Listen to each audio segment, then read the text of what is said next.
Assalamualaikum warahmatullahi wabarakatuh. Perkenalkan, nama saya Citra Wahyu Abiyu, NIM B300 kelas ISBC.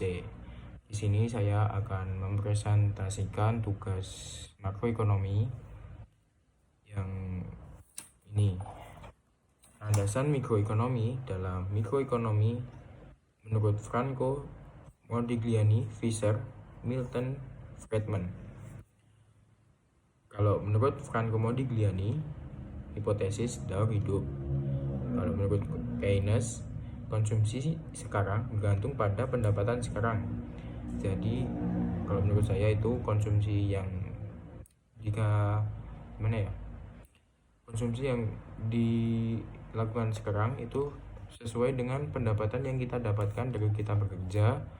Jadi sesuai gaji yang didapatkan itu yang kita pakai. Kalau menurut Fisher, kondisi sekarang bergantung pada pendapatan seumur hidup. Itu ya hampir sama kayak Keynes tadi. Jadi lebih memperhatikan untuk step selanjutnya. Kalau Modigliani, pendapatan bervariasi secara sistematis selama seorang hidup, artinya pola pengeluaran konsumsi masyarakat didasarkan pada pendapatan atau pengeluaran yang dipengaruhi oleh masa dalam hidupnya.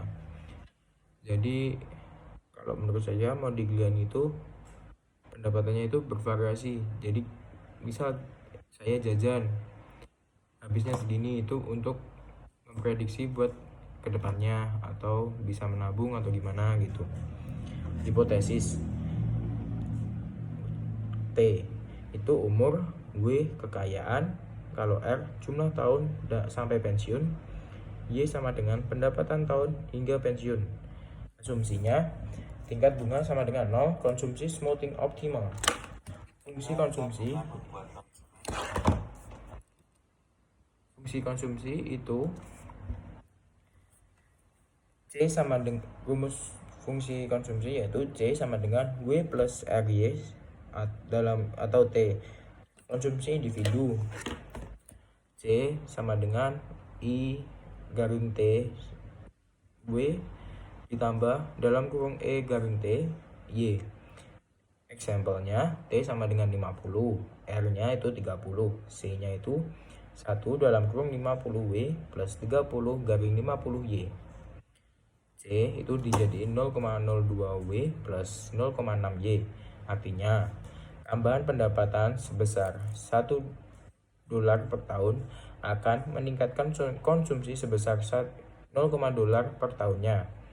Tambahan kekayaan sebesar $1 akan meningkatkan hubungan positif konsumsi sebesar $0,2 per tahunnya.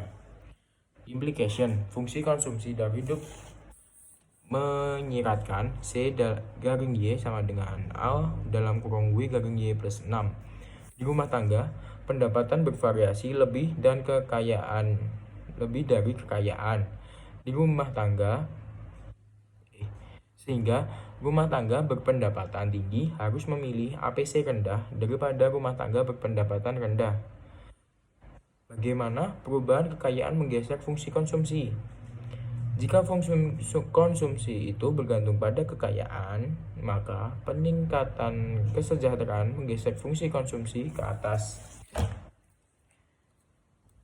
Dengan demikian, fungsi konsumsi jangka pendek tidak akan terus bertahan dalam jangka yang panjang.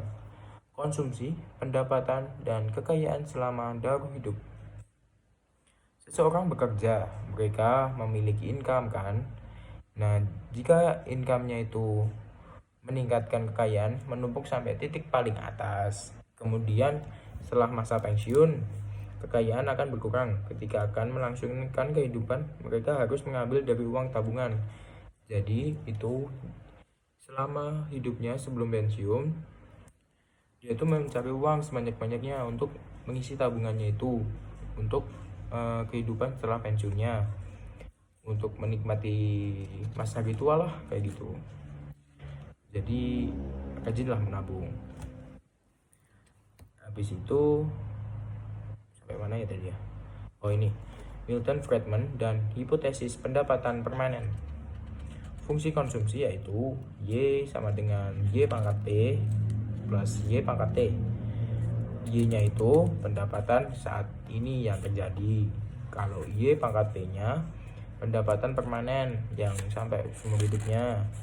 Kalau Y pangkat T-nya itu pendapatan sementaranya.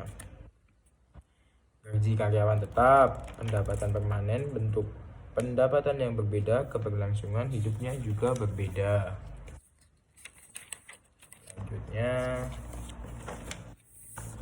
fungsi konsumsi harus bergantung pada pendapatan permanen karena konsumen menggunakan tabungan atau pinjaman untuk kebutuhan hidup. Jadi kayak gini, dalam kehidupan kan mungkin ada kesulitan, akhirnya kita mengutang, contohnya ke bank deh. Untuk kehidupannya, jadi misal buat buka usaha kita utang dulu, dan setelah usahanya jadi dibalikin, mungkin seperti itu kalau menurut saya. Terus C sama dengan XY pangkat P. X nya itu adalah konstanta yang mengukur bagian dari pendapatan permanen yang dikonsumsi. Hipotesis berpendapatan permanen menyatakan bahwa konsumsi bersifat proporsional terhadap pendapatan permanen. Implikasinya yaitu APC sama dengan C garing Y sama dengan Y P per Y. Garing Y kok per. APC itu tergantung pada rasio pendapatan permanen terhadap pendapatan sekarang. Bila pendapatan sekarang Y itu naik, maka APC akan turun. Nah, jika pendapatan yang sekarang turun, maka APC-nya akan naik. Nah, itu penjelasan dari saya. Maaf jika ada salah kata dan kurang-kurangnya, mohon dimaafkan. Wassalamualaikum warahmatullahi wabarakatuh.